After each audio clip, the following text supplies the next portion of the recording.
Walang sikuan ha.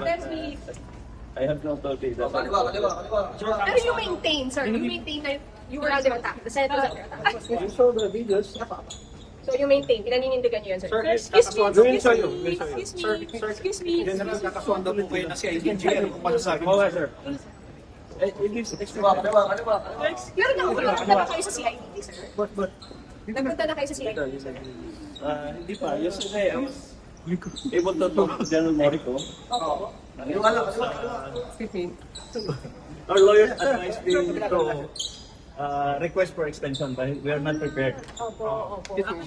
But we have already provided them with all of the evidence. It is not true that we are withholding evidences. CCTV, firearms, yung mga tao na we will submit them. Sabi nila DILG, alam niyo raw yung DILG. Excuse me. Wala daw, sir. Wala kayo doon, sir? Wala kayo doon, sir? I presided the meeting. There was no intention. Okay. Walang sinabi na magsesecure ang NBI. Walang sinabi na magsesecure ang NBI ng Dasal. Our meeting is about impending impeachment, security preparation. I invited the security manager of GSIS. He was there.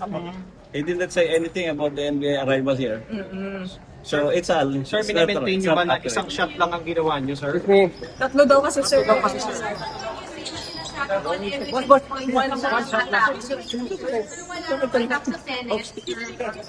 ka ba kayo, sir? Wala ka tax, sir?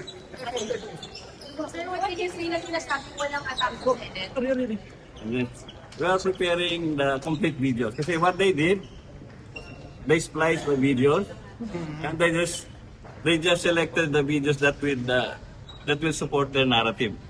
And I think it's not correct. What type of narrative po, sir? What type of narrative are you saying? Attack sa Senate? Sabi lang lang. Sir, naniniwala But soon, we will all... Sir, naniniwala ba kayo Ayan. was the only attack sa Senate, sir? Thank you, sir. Thank you.